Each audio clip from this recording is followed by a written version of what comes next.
이렇게 행하신 하나님께 더 찬양하고 기도로 올려드리는 그런 시간을 갖기를 바라고요. 네. 제가 고민을 했어요. 오늘 설교를 어떻게 제가 오늘 페이스북에 올라가고 보니까 어떤 한 30-40명 분이 대중에 목사님 설교 안 하시고 다 나눔을 하는 거죠. 1시간 딱 하는 거죠. 유혹이 있었습니다. 이것도 설교하고 그냥 그렇게 하면 딱 넘어갈까 굉장한 유혹이 있었는데 그게 잘 맞을까 그때 확신이 안 들었어요. 기도하는데. 그래서 짧게 나누고 말씀 가운데 하나님께서 우리에게 추수감사를 드리면서 우리에게 하실 말씀 좀 기대했으면 좋겠다. 그래서 결론적으로 추수감사 예배를 제가 맞추려고 노력을 했어요. 근데 오늘 말씀 메시지가 어쩌면 좀 추수감사 예배 제 감사절의 흐름과는 다를 수도 있습니다. 그러나 성령께서 말씀 가운데 우리에게 오늘 이 시대 가운데 이 시즌 가운데 교회에게 주시는 말씀이라고 믿고 그래서 말씀을 나누도록 하겠습니다. 말씀 제목은 참된 권위의 회복입니다. 여러분들의 삶을 살아질까에 오면서 참된 리더십을 경험한 적이 있으십니까? 여러분들에게 리더는 누구였냐? 리더 중에서 가장 기억에 남는 사람이 누구냐라고 물어본다면 어떤 분을 이야기하겠습니까? 여러분 이 시대 청년들에게 있어서 가장 안타까운 것 중에 하나가 뭐냐면 리더가 없다는 거예요. 나의 모든 젊음과 나의 모든 시간과 나의 모든 에너지를 다 바쳐서 정말 저 사람처럼 되고 싶다. 그런 롤 모델이 없어요. 누군가 저에게 얘기했어요. 선생님께서 저에게 말씀하시기를 한국의 위기 중에 하나가 뭐냐면 리더가 없다는 거예요. 청년 사역에 굉장한 한국 교회의 리더 중에 한 명이 제인 무슨 목사라고 했었어요. 많이 아시죠? 여러분 전 세계에서 가장 큰 교회가 여의도 순복음교회예요. 데이빗 조다윗 조용기 목사님의 영어 이름인데요. 한국의 대통령 이름 몰라도 그거 나와요.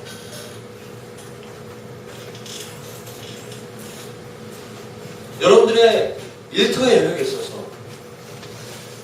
정말 내가 저 사람처럼 되고 싶다. 모델이 있으세요? 그렇다면 여러분 행복한 사람이에요. 혹시 여러분 중에 우리 윤석열 전사님 같은 분이 되고 싶다. 할렐루야? 네. 그렇습니다. 제 이름을 말하기가 부끄러워서 죄송합니다. 여러분들의 셀리더 저희 아내 김영미 사모처럼 되고 싶다. 할렐루야? 아, 네. 이쪽 자매들 정말 여러분에게 여러분의 삶을 걸어가고 그럼 우리가 예수님을 따라가야 되겠죠. 네. 당연한 겁니다.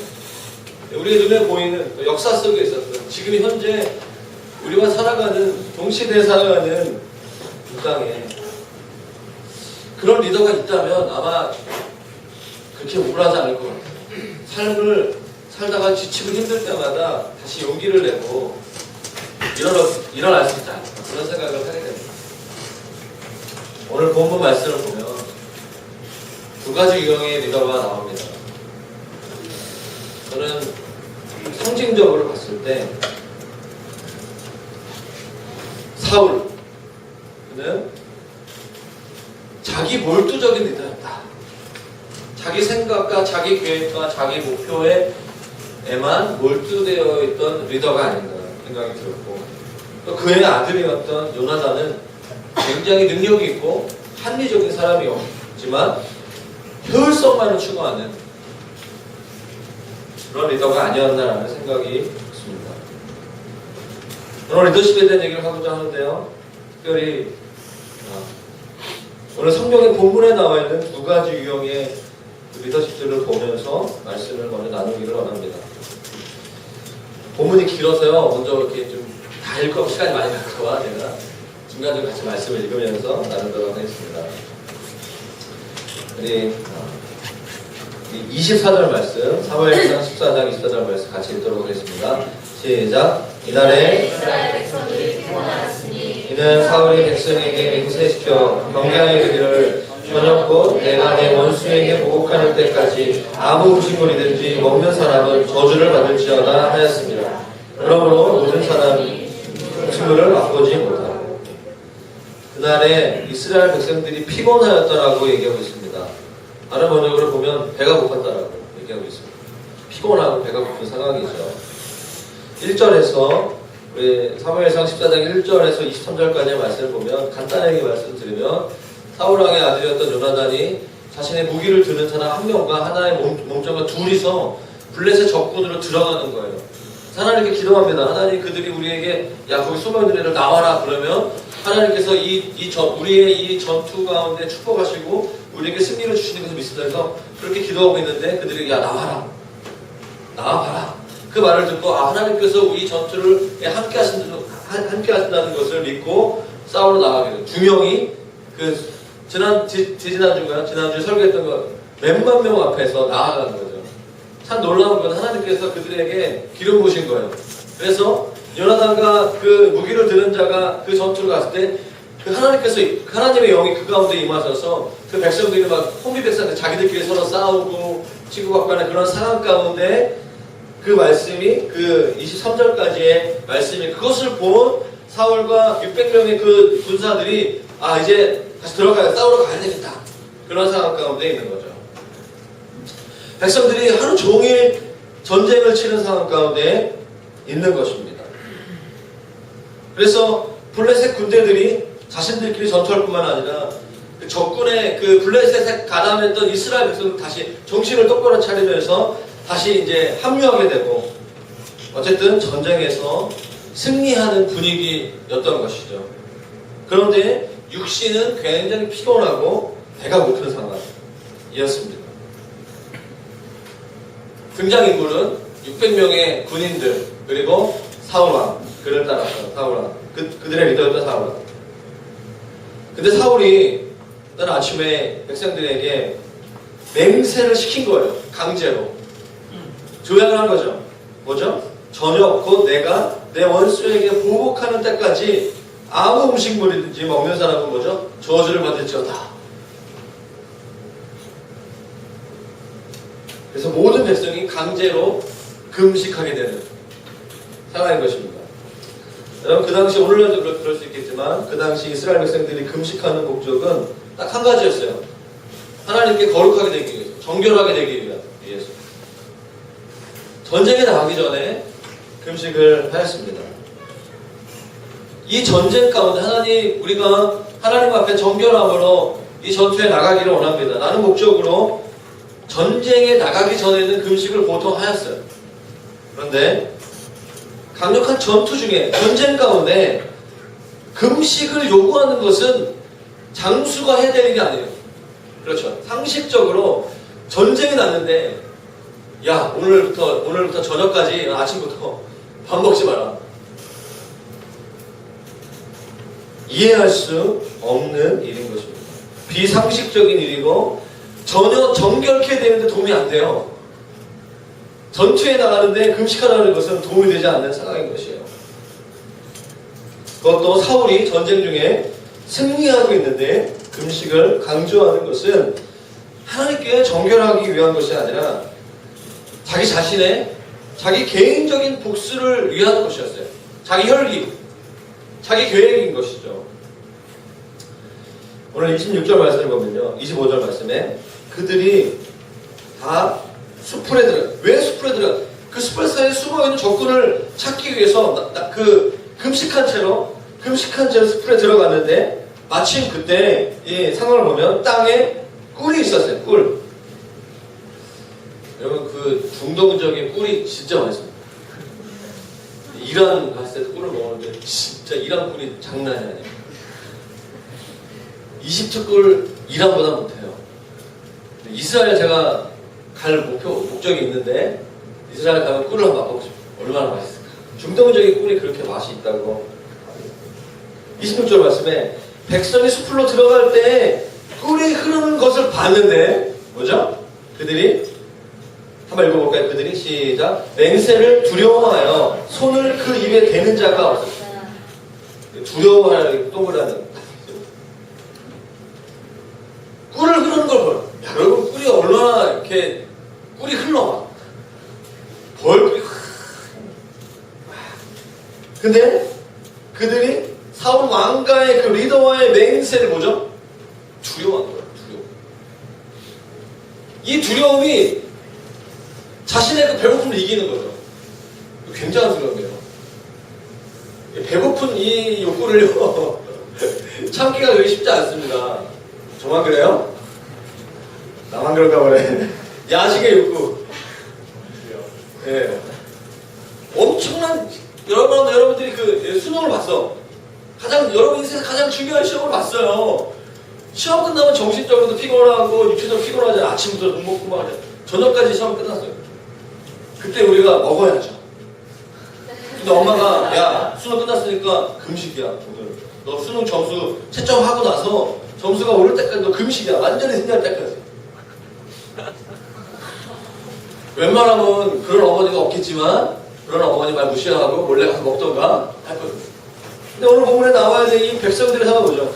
그들이 맹세를 두려워해서 손을 그 입에 대는 자 하나도 없어요. 두려워서.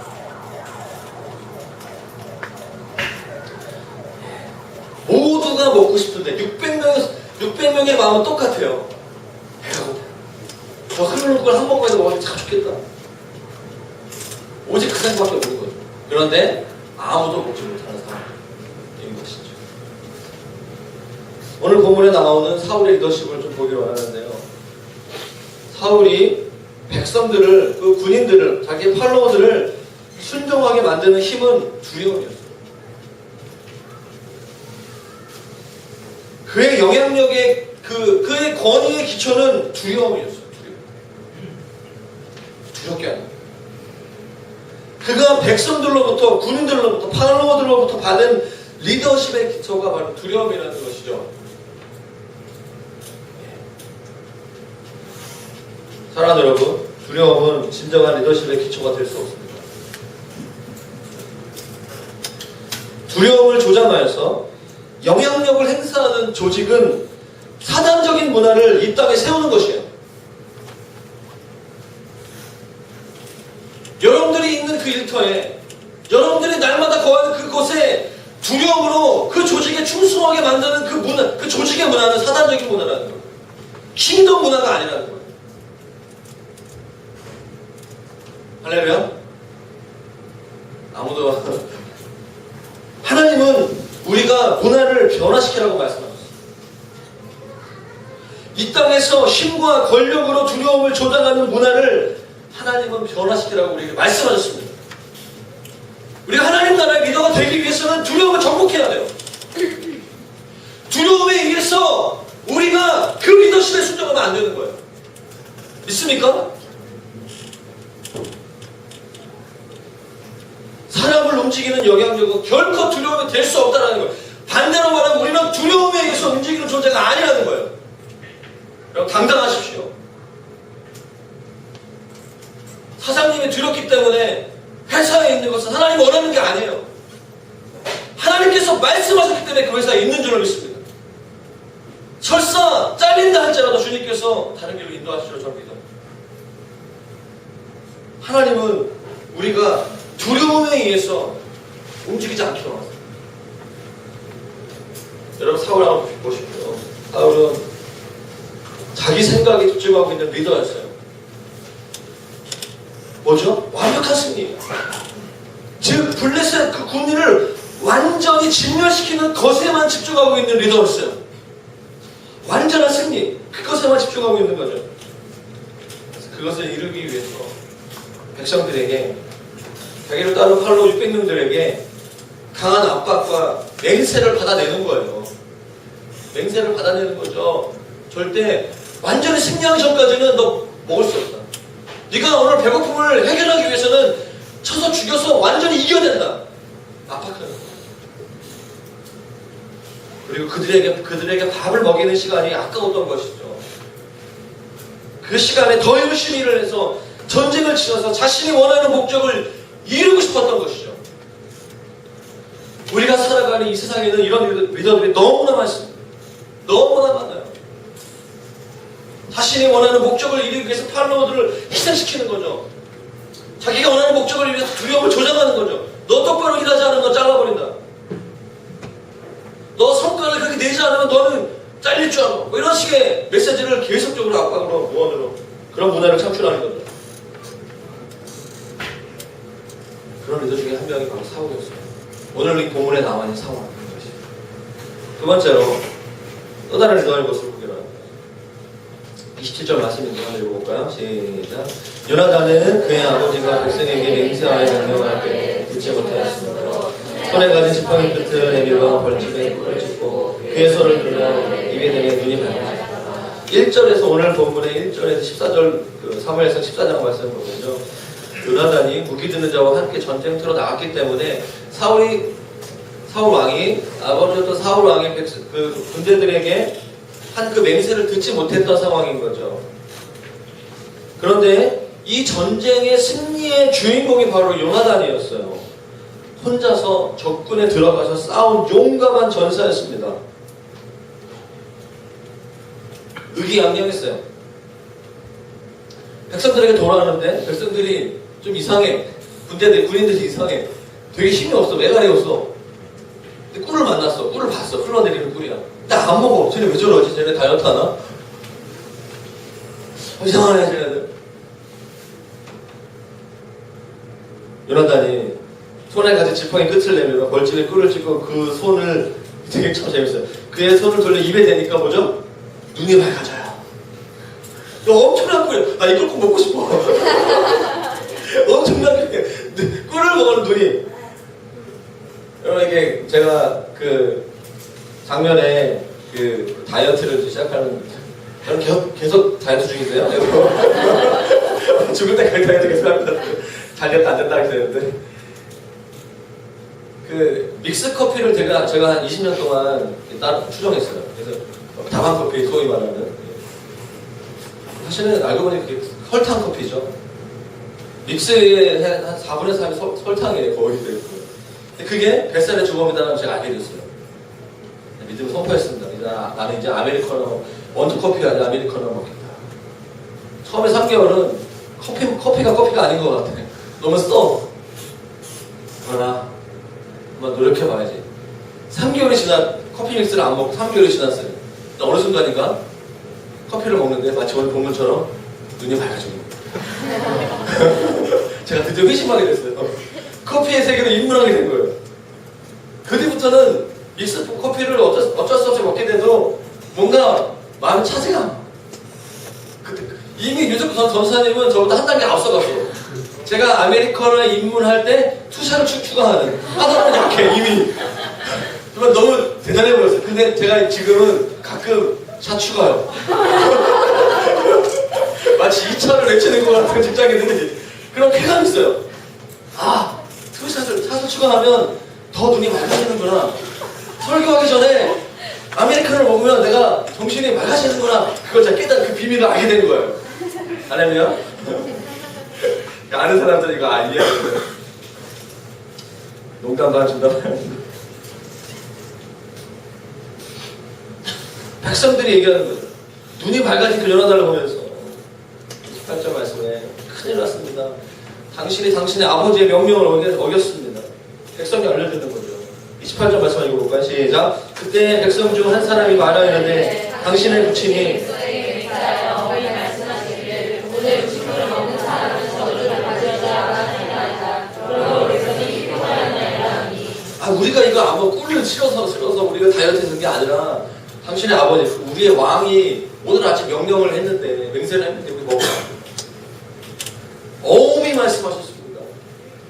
오늘 음식물을 먹는 사람은 저주를 받을지어다. 여러분 이 말을 들으면 왕의 아들이고 장수의 한 명인 이 요나단은 평상시라면 자기의 잘못, 자기가 아마 인정했을 거예요. 아버지가 말했잖아요. 그 아버지가 왕이에요, 왕. 왕이면 아들이가 뭐 필요 없어요. 그 말을 거역하는 사람은 다 쳐다니죠.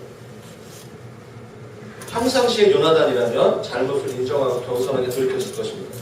근데 오늘 본문의 요나단, 어떤 요나단이죠? 1절에서 14절까지 강력한 블레셋과 전투에 승리한 요나단. 승리의 기운이 그에 사로잡혀 있었어요. 의기양양했어요. 그래서 순간적으로 분별력을 잃어버리고 자기가 최고라고 생각했던 거예요. 자기 위에 아무도 없다고 순간적으로 착각한 거죠. 여러분, 분별력을 잃어버린 것을 뭐라고 하면 혼미하다라고 얘기합니다. 분별력 상실 이꼴 혼미함. 혼미한 사람들의 특징은 뭐냐면 고집이 세요. 원래는 고집스러운 사람이 아닌데 혼미하게 되면 완고해집니다. 왜냐? 작은 승리를 경험하던가 성과를 경험했기 때문에 최소한 그 사람이 지켜야 될 도리와 선이 있는데 그 질서를 순간적으로 잃어버리게 돼요. 쟤 왜 저러지? 이런 거죠. 이상하다. 알고 보니까 좀 전에 승리했어. 좀 전에 지난주에 기도 열심히 했어. 지난주에 뭔가 한 것 같아. 여러분, 아무리 기분이 좋고 아무리 승리감에 도취되어 있어도 기본적으로 지켜야 할 도리와 질서가 있어요. 요나단에게 있어서 그건 뭐냐면 아버지, 즉 왕의 권위를 세워야 된다는 거예요. 그가 아무리 위대한 용사이고 승리를 한다 할지라도 그가 지켜야 될 마지노선은 아버지의 권위를 세워드려야 돼요. 왕의 권위를 인정해야 되는, 그거 하지 않으면 자기가 왕이라는 거죠. 이해되십니까? 그게 29절 3절 말씀이에요. 같이 한번 29절 3절 말씀 읽도록 하겠습니다. 시작. 요나단이 이르되 내 아버지께서 이 땅을 곤란하게 하셨도다. 보라, 내가 이 꼴 조금을 맛보고도 내 눈이 이렇게 맑아졌거든. 하물며 백성이 오늘 그 대적에서 탈취하여 얻은 것을 임의로 먹었더라면 블레셋 사람을 사륙함이 더욱 많지 않으며. 이게 뭐죠? 요나단이 자신의 아버지이자 그 나라의 이스라엘 왕의 말을 우습게 여긴 거죠. 그러니까 그 600명의 이 말을 듣는 백성들이 사울 왕, 자신의 아버지의 말을 또 우습게 여기는, 그것이 31절부터의 모습인 거죠. 백성들이 힘들게 왕의 명령을 지킬 이유가 없어지는 거예요. 여러분, 한번 생각해요. 우리가 굉장히 높은 윤리적 삶을 살고 있었어요. 하나님 앞에 정말 순종하며 철저하게 거룩한 삶을 살려고 하고 있는데, 하루아침에 어떤 사람이 요나단과 같이 와가지고 굉장히 효율적인 거야. 내가 그 꿀을 먹었는데 괜찮더라. 야, 전쟁인데 무슨 꿀을 말이 안 된다. 너가 탈취한 물건을 얻었으면 너가 더 많은 사람을 죽였을 거야. 더 효율적인 삶을 살 수 있었을 거야. 무너지게 돼. 자기의 윤리적 기준을 맞추게 돼. 사랑하는 여러분, 교회가요, 효율적인 것을 우선시해야 됩니까? 아니면 하나님께서 원하시는 것에 순종하는 것을 더 우선시해야 됩니까?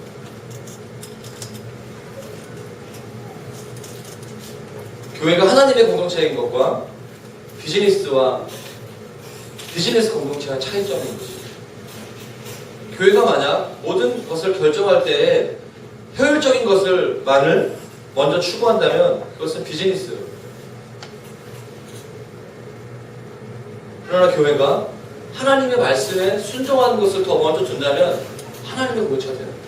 킹덤이 임하는 거예요. 먼저 그의 나라와 그의 의를 구하는 거예요. 우리는 비즈니스하기 위해서 여기 모인 것이 아니에요. 하나님의 말씀을 알고 하나님의 말씀을 따라 가는 것이 교회인 것이에요. 믿습니까? 아멘? 네.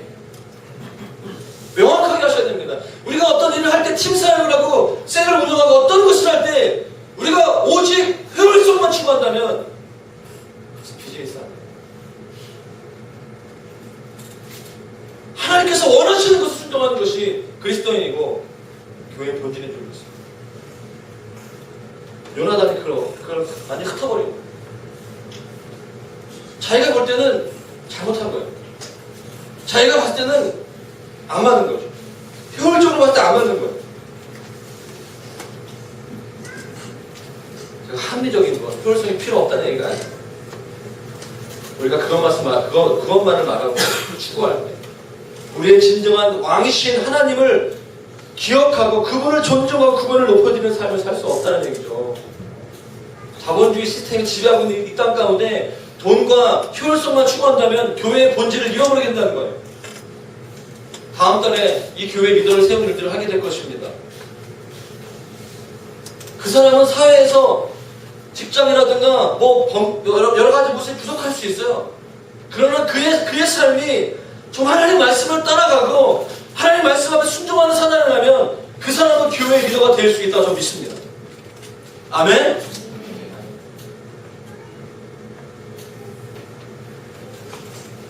여러분, 진정한 리더십을 만나지 못하게 나타나는 두 가지 현상이 있어요. 백성들이요, 불순종하게 된다는 거예요. 31절, 32절 말씀 같이 읽도록 하겠습니다. 같이 읽겠습니다. 시작. 그날에 백성이 림마스에서부터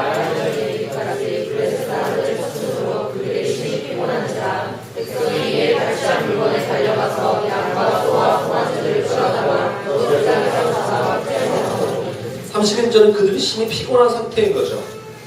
네, 요나단의 말을 듣고 백성이 이에 탈취한 물건에 달려가서 용기를 얻은 거예요. 확신을 얻게 됐죠. 왕의 아들이었던 제2인자였던 그가 꿀을 먹고 눈이 밝아졌고, 야, 내가 생각하기에는 먹는 것이 난데 왜 그랬을까? 그 말에 힘과 용기를 얻고 나중에 왕이 알게 되면 당신의 아들이 그렇게 했다 라고 말하기 위해서 합리화하게 된 거죠.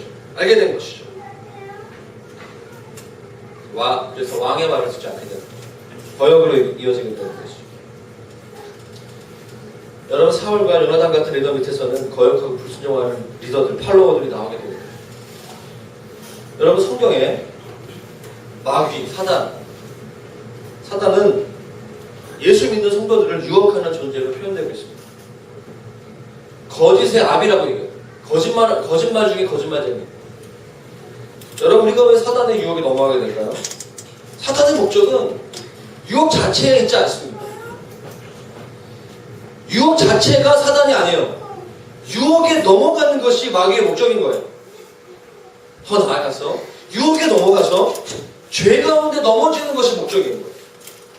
여러분, 성도들 안에 있는, 예수 믿는 자 안에 있는 하나님의 자녀가 되니까 권세, 왕의 권세와 능력을 막는 유일한 것이 있는데 그것이 바로 죄예요.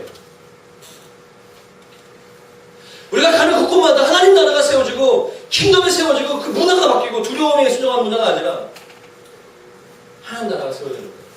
그것을 막는 유일한 것이 바로 죄예요. 제가 오늘 힘주어서 얘기합니다.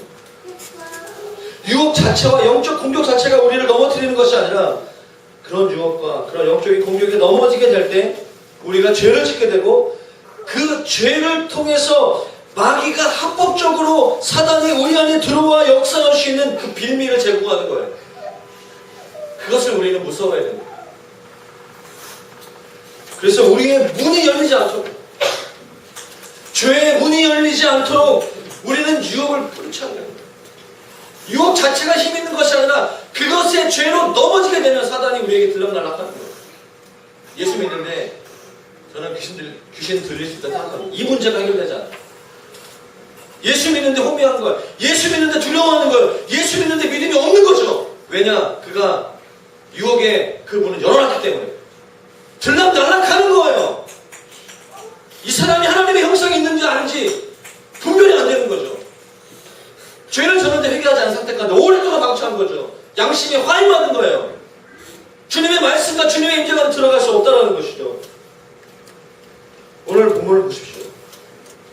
백성들이 얼마나 순식간에 무너졌는가. 그것을 땅에서 잡아서 피치해 먹었더라. 32절 후반부에. 이게 어떤 의미인지 아세요?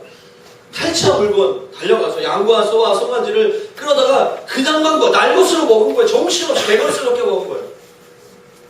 두려움에 의해서 하루 종일 꿀도 아무도 안 먹다가 갑자기 요나단이 먹은 걸 보면서 그 마음속에는 죄된 그 본성이 막 올라오면서 정신없이 자꾸 그냥 막 먹은 거예요. 이 상황이 그러십니까? 그런데요, 피가 흘린 채로 그 고기를 먹었다는 거예요. 예. 굉장히 의미가 있는 내용이에요. 이스라엘 전통에서 피는 생명을 주시는 분이신 창조주 하나님을 상징하고 있고, 생명의 그 상징인 그 피는 하나님께 속한 것이고 하나님께 돌려드려야 된다는 그런 의미가 있었어요.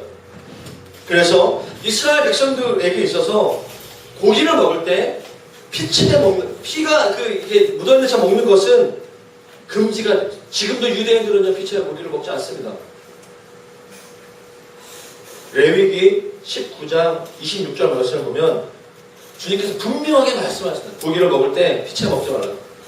오늘날 우리 살아가는 우리들에서 육회 먹으면 안 된다. 육회 좋아하는 우리 경근형도 육회 굉장히 좋아하던데 날 것으로 먹으면 안 돼요. 많이 드십시오. 괜찮습니다. 이미 예수님께서 다 담당하셨어요. 중요한 거는요, 그 당시에 이스라엘 백성들에게 있어서 고기를 피쳐 먹으면 안 된다는 거예요. 사랑하는 여러분, 거룩한 삶을 살았던 사람이 어느 순간에 무너지게 되면 마치 짐승과 같이 동물처럼 완전히 급격하게 타락하는 죄를 지으며 살아가게 되는 것을 우리 많이 봐요. 한때는 정말 영적 거인이었어요. 근데 어느 순간에 그 사람이 마치 그냥 쾌락적이고 음란하고 탐욕적이고 타락하게 될 수 있다는 것입니다. 이것이 무서운 거예요. 오늘날 우리가 살아가는 이 시대의 마귀는 우는 사자와 같이 삼킬 자를 찾는다라고 얘기하고 있습니다. 베드로전서 5장 8절 말씀에 근신하라 깨어라 너희 대적 마귀가 우는 사자, 배고파 우는 사자같이 두루 다니면서 먹을 자, 삼킬 자를 찾는다라고 얘기하고 있습니다. 사단이 계속적으로 우리에게 유혹을 하는 거예요. 왜? 죄짓도록. 계속 그 가운데 합법적으로 그의 삶 가운데 들어갈 수 있는 그 문이 열리도록.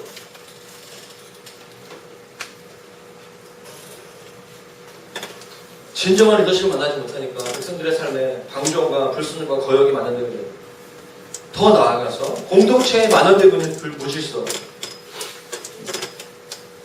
33절 말씀입니다. 같이 한번 읽겠습니다. 우리가 시작. 우리가 사울에게 전해 이르되 보소서 백성이 고기를 피채 먹어 여호와께 범죄하였나이다. 사울이 이르되 너희가 믿음 없이 행하였도다. 이제 큰 돌을 내게로 불러오라. 사울의 처방이에요.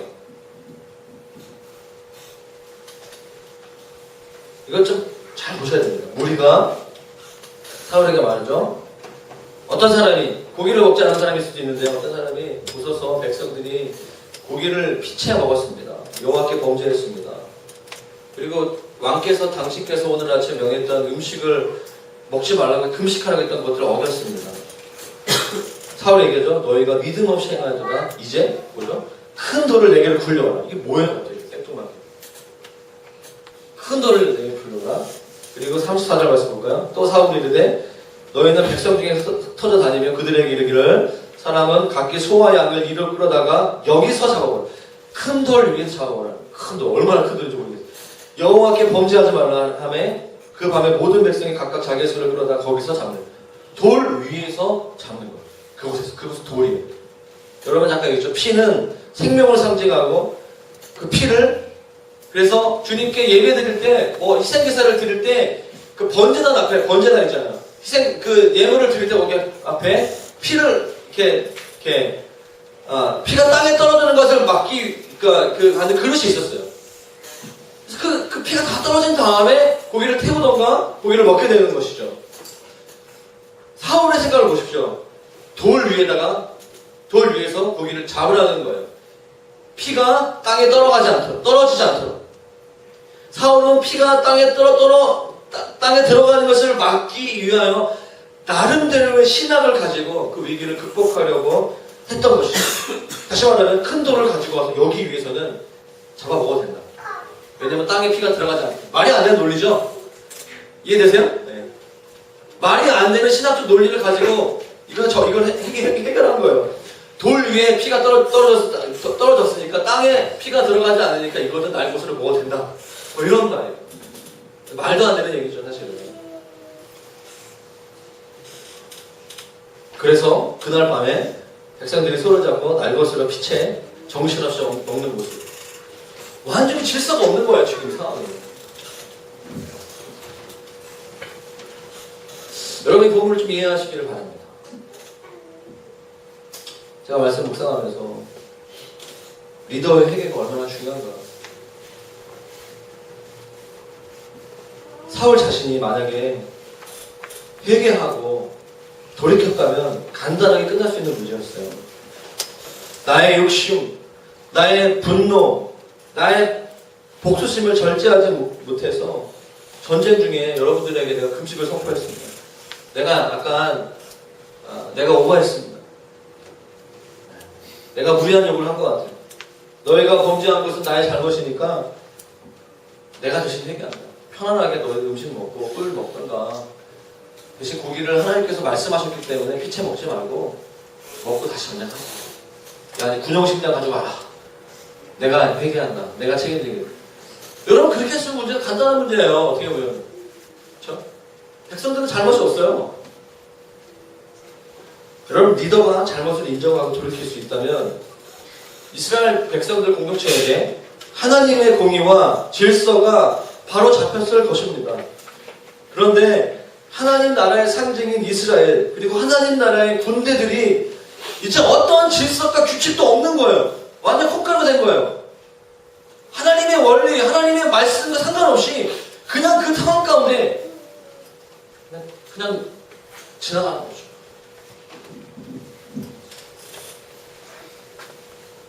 사울은 자기가 말한 것에 대해 책임도 지지 않아요. 그냥 그 문제를 해결하기 급한 거예요.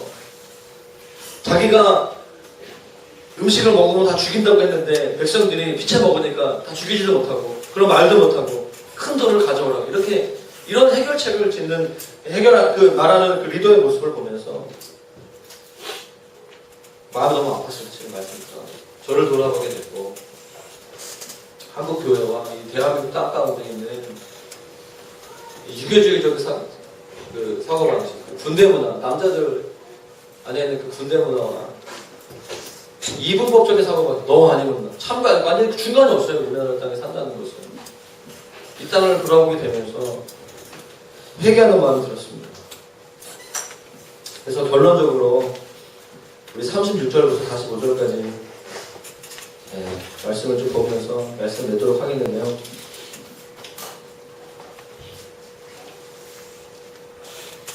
39절 말씀에 한번 읽어볼까요? 39절 시작. 이스라엘을 구원하신 여호와께서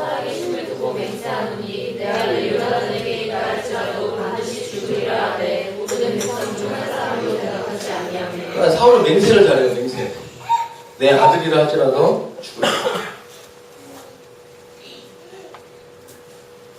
전쟁에 나가 다시 이제 밤에 피채 고기 먹고 이제 다시 약간 장면이 좀 바뀌죠.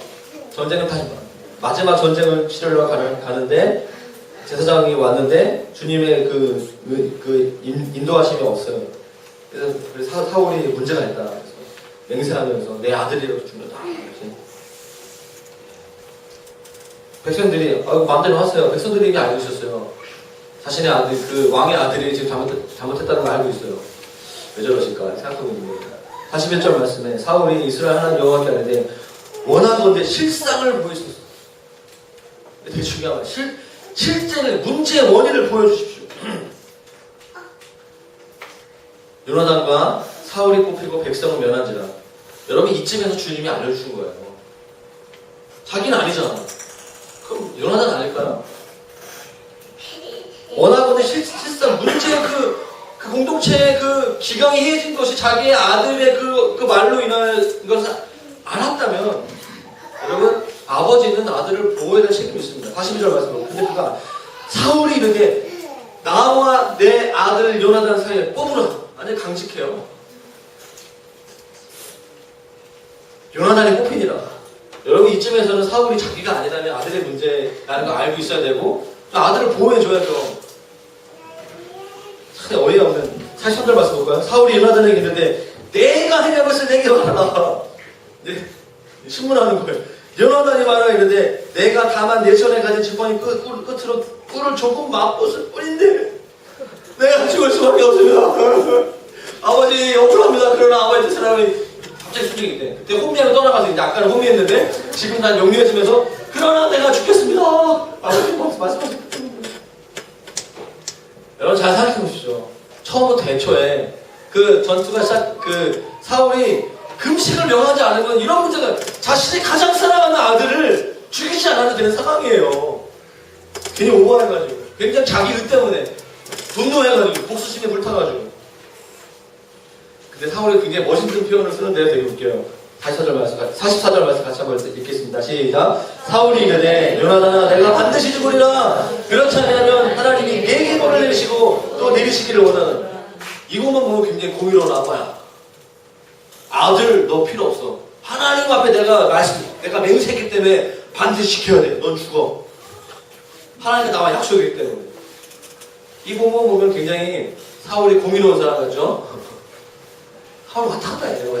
제가 봤을 때. 공의로운 왕의 모습. 그러나 아버지로서 완전 깡이야. 아버지가 아니야. 그래서 45절 말씀에 이게 압권입니다. 오늘 메시지의 압권 45절 말씀 같이 읽겠습니다. 시작. 백성이 사울에게 말하되 이스라엘의 큰 구원을 이루며 나는 죽겠나이까. 그러도 그렇지 아니하니이다. 여호와의 사랑의 손을 두고 맹세하노니 내 영을 떠나도 땅에 떨어지지 아니할 것은 누가 오늘 하나님과 동역하였음이니이다 하여 백성이 요나단을 구원하여 죽지 않게 하니라. 여러분 끝에 누가 요나단을 구원하죠? 누가 이 상황에서 백성을 구원해야 되죠? 왕이 해야 되죠. 백성이 하고 있어요. 이해되세요? 주어가 백성이 사울에게 말하고 결단코 그러하지 않. 이게 백성들이 왕에게 할 말이에요. 이게 완전 리더십이 콩가루도 역전된 거예요. 백성이 요나단을 구원하여 죽지 않게 하니라. 하나님이 세우신 왕정 제도가 무너지는 모습을 여러분 보고 계십니다. 하나님 나라가 끝나는 거예요. 킹덤이 없어지는 거예요. 46절 말씀을 보면 본문 끝에 사울이 블레셋 사람들을 추격하기를 그제서야 그쳐요. 포기하죠.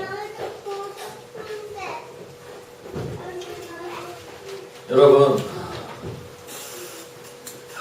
이 땅에 참된 권위가 무너지고 있어요. 서론에 얘기했죠. 청년들이 진정으로 따라야 될 영적 아비들, 어미들, 참된 하나님 나라의 권위를 행사할 수 있는, 또 나아가서 우리의 삶의 모델, 내 삶을 드려도 아깝지 않아. 내가 저 사람처럼 정말 되고 싶다는 그런 리더들이 지금 계속적으로 떨어지고 있어요. 여러분 특별히 신학교에 가면요 깊은 영적 무기력함이 있어요. 90년대에 정말 많은 신학생들이 저 목사님처럼 돼야지 했던 분들이 지금 다 무너지고 있어요. 리더가 무너지고 있어요. 청년들은 어떻습니까?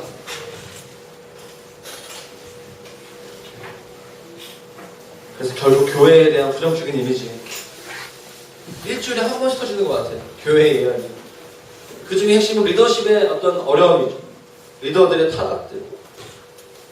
그래서 교회 안에서의 모든 권위와 권위자에 대한 불신, 목사들에 대한 불신, 영적 권위 자체를 부정하는 거예요. 제가 오늘 말씀을 묵상하고 준비하면서 우리 교회가 교육 청주 안에서 다음 세대를 세우고 다음 세대를 깨우는 그런 교회로 우리가 세워줘야 되는데, 우리가 돌파해야 되는 영역 중에 하나가 뭐냐면 이 불신이 깨져야 된다는 거예요. 아비들에 대한 불신이 깨져야 돼요. 자녀들에 있어서 아버지에 대한 신뢰가 필요한 이유예요. 믿습니까? 여러분 아버지 어머니를 신뢰하세요? 여러분 저를 신뢰하십니까? 여러분 이 땅에 있는 한국교회 목사님들을 신뢰하세요? 이게 마음 충실하면 되지 않으면 여러분들은 하나님 나라의 킹덤으로 들어갈 수 없어요. 한국 교회가 새로워지기 위해서는 아비들이 일어나야 돼요. 여러분, 글로벌 부족교회가 세워지기 위해서는 아비들이 일어나요.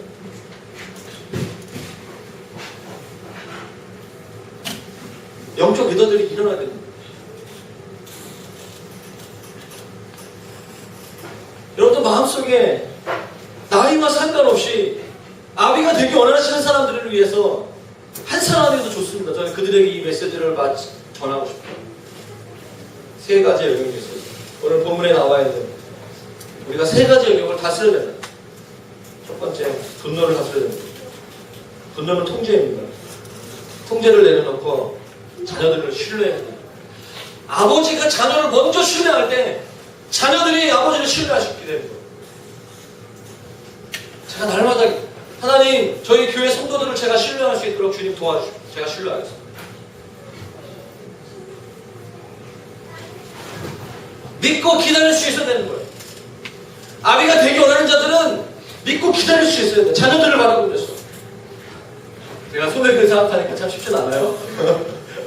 저도 오늘 오전에 막 소맥한테 한번 짜증냈어요. 말씀 중에 막 아침에 열받게 하고 있는데 오늘 정리가 잘 안 돼가지고 소맥가 아침에 일어나자마자 기분이 너무 좋아요.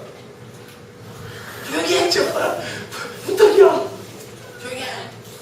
마음이 불편해. 마음이 불편하게 설거지 더 잘 안 되고. 자신의 문제 해결. 제가 설거지 잘하는 것도 중요하지만 그 아이가 왜 떠들까? 아마 사랑하고 싶겠죠. 이 아이를 먼저 돌아. 자신의 문제에 집중하는 것이 아니라 아버지가 되기 원한다면 영적 자녀들의 안위를 먼저 돌아보는 것이 필요합니다. 그것이 그들에게는 먼저 그의 나라와 의를 구하는 것입니다. 영적 아비들에게 있어서 그의 나라와 그의 의를 구한다는 것은 자녀들의 필요를 돌아보고 그들의 필요를 채워주는 것. 그게 바로 그의 아버지들에게 있어서는 먼저 그의 나라와 그의 의를 구하는 것이라 저는 믿습니다. 자녀들의 안위와 필요를 돌보다 보면 리더들의 진정한 영적 아비의 아버지신 하나님께서 모든 것을 채워주시는 거예요. 아비가 되고 외롭다고 하죠? 저는 그렇지 않다고 믿습니다. 하나님 아버지와의 마음을 더 알게 돼요. 제가 육신의 아버지가 되면 저희 아버지와 더 제 마음으로 더 이렇게 더 연결되는 것을 경험하게 돼요. 우리에게 필요한 것은 통제를 내려놓는 거예요. 두 번째로 자존심을 다스릴 수 있어야 됩니다. 이게 뭐죠? 나도 실수할 수 있다는 것을 인정하는 거예요. 아버지도 실수할 수 있다는 것을 알아야 돼요. 다시 말하면 아버지가 실수하고 연약할 때 그것을 어떻게 해결하는가, 이것을 배워야 된다. 영적 아비가 되기 위해서는 완벽한 것을 추구하는 것이 아니라 내가 넘어지고 실수할 수 있지만 그것을 어떻게 자녀들 앞에 고백하고 내 실수를 인정하고 다시는 그런 실수를 범하지 않도록 노력하고 기도하는가 생각합니다. 그렇기 때문에 우리 모두는 나이가 어리고 영적으로 부족하다 할지라도 아비가 될 수 있다고 저는 믿습니다. 하나님 우리에게 원하시는 것은 완벽주의를 원하는 게 아니라는 거예요. 주님의 일을 감당할 때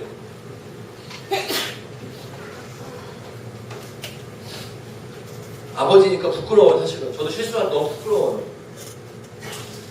쪽팔립니다. 그러나 그냥 넘어가지 말고 회개하고 실수를 인정하고 아들에게, 자신의 영적 자녀들에게 자신의 연약함과 부끄러운 모습을 고백하는 것이 필요합니다. 제가 오늘날에도 제가 지금까지 사역할 수 있는 이유는 뭐냐면 저는 저의 기질과 저의 죄성으로는 목회하면 안 되는 사람이에요. 저도 알아요. 여러분도 아시죠? 저분이 저를 잘하시는 분들은 인간성은 별로 안 좋다는 거 아시죠? 저를 잘하면 좀 더 그 단계를 넣으면 저분은 미숙해서 그렇지 순수한 분이다. 그렇게 많이 이해해줘요. 나쁜 사람은 아니에요. 이제 에너지가 많아요. 열정이 많아가지고 오버할 때가 있는 거죠. 혈기가 나올 때가 있어요. 제가 하나님 저에게 주신 은혜에 감사한 건 뭐냐면 결정적으로 제가 회개했다는 거예요. 제가 잘못했을 때 회개하고 팔로우들에게 내가 잘못했다. 지금까지 제가 말했다는 거예요. 제가 하나님께서 저에게 말씀하셨을 때 한 번도 궁극적으로 속이진 않았어요. 그래서 하나님께서 저를 사용하셨다고 저는 믿습니다. 그게 저에게 은혜라고 생각해요. 그러나 제 마음은 괴로워요. 좀 실수 안 하고 상처 안 주고 오케이 하면 어떨까? 그런 마음이 있어요. 여러분 리더들도 넘어질 수 있어요. 많이 넘어집니다. 마귀의 공격이 너무나 많아요. 그런데 그 실수와 넘어짐을 해결하지 않으면 그 마음속에 흙탕물이 생기게 되는 거죠. 그래서 어떤 문제가 그 문제를 해결하지 않고 계속 넘어가게 되면 겉으로는 멀쩡할 수 있어요. 그러나 그의 마음과 그의 내면이 어지럽고 뒤집어. 그렇기 때문에 하나님의 리더로 사용되기, 하나님 나라의 영향력 있는 리더가 세워지기 원한다면 내적 치유 받으셔야 돼요. 우리 마음속에 있는 그 흙탕물들을 정리해야 된다는 것이죠. 치유가 필요한 거예요. 존재가 바뀌어야 된다는 것이죠. 어떻게 바뀌죠? 기도해야 돼요. 성령님께서 날마다 내 마음 가운데 오셔서 내 주인 되신 과거의 내 삶의 영역들을 자꾸 정리하는 시간들이 필요한 것이에요. 여러분, 그것을 다른 말로 하면 자존심을 내려놔야 된다. 신앙생활 잘하기 위해서, 리더가 되기 위해서는요, 자존심을 다스려야 돼요. 나도 실수한다는 것을, 살 수 있다는 것을 인정해야 돼요. 사울은 자신의 연약함, 그것을 인정하지 않았고, 실수했다는 것을 인정하지 않았기 때문에 결국 일을 더 크게 만들었고, 백성들에게 왕이 되게 우스워요. 그의 말에 권세가 없는 거예요. 여러분, 참된 권위의 회복은 자신의 연약함을 인정하고 고백하는 것에서부터 시작하는 것입니다. 여러분들을 따르는 팔로워들한테 죄와 상한 마음을 고백할 수 있다면 여러분 이미 리더 영향력, 하나님 나라의 리더와 세상 리더가 다르다는 거예요. 마지막으로 세 번째로 자기의 의를 다스려야죠. 자기의. 굉장히 교만한 거거든요. 나는 잘한다는 것이죠. 나는 깨끗하다, 나는 잘하고 있다는 것이죠. 여러분, 아비가 되기 위해서는 그거 내려놔야 돼요. 자기 의보다는 관계를 소중하게 여기는 것이죠. 사울에게 있었던 잘못된 공의, 내 아들이라 할지라도 죽어야 된다. 어떻게 보면 되게 멋있는 것처럼 보일 수 있어요. 그러나 자기 아들의 그 안위, 어떻게 보면 되게 효율성 있는 리더였지만 타고난 거예요. 그 상황을 분별할 수 있는 거 있었어요. 자기가 돌이켜야 돼요. 내가 의롭다는 것을 증명하는 것에 나의 에너지를 사용하는 것이 아니라 자신의 자녀들의 마음과 상황을 헤아려주는 것에 더 에너지를 집중할 필요가 있다는 것입니다. 바로 영적 아비들의 오늘 본문에 나와 있는 모습이 아닌가 생각하게 되었어요. 분노를 다스리고 자기 통제를 다스리고 자존심과 자기 의를 다스릴 수 있을 때 하나님 나라의 아비들이 될 수 있다는 것입니다. 주님 말씀하셨어요. 이 시대에는 일반 스승이 있지만 참된 아비가 없다고. 하나님 아버지의 마음을 알 수 있는 아비들. 어저께 설교하면서 제가 어저께는 정신없이 이렇게 소리 지르고 그랬어요. 어제 아는 분들은 주님의 감사한 은혜인 줄 아십시오. 제가 어저께 막 고래고래 소리 지르면서 했던 마지막에 이 얘기 뭐냐면 엘리사가 일어났던 엘리야의 사역을 이어받을 수 있는 엘리사. 이 교회의 다음 세대들, 영적인 거장들이 이 교회 가운데 좀 세워질 수 있도록. 여러분, 제가 오늘 칼럼 내는데 이거 보고 되게 마음이 힘든 사람이 있을 것 같아요. 이해가 안 되시는 분들은 저에게 찾아오시거나 저한테 만나주세요. 제가 얘기해 줄게요. 두려워하지 마십시오. 하나님께서 지금 이 교회를 새롭게 하고 계세요. 이 교회의 엘리사들, 영적 아비들이 일어나고 있어요. 믿습니까? 아멘? 하나님께서 제가 리더 모임하고 운영형 모임 하는데 하나님께서 그 형제자매들을 제가 예전에 알고 있었던 그런 사람들이 아닌 것 같아요. 너무나 격려가 됐어요. 기대가 됐습니다. 하나님의 교회를 누가 살 것인지.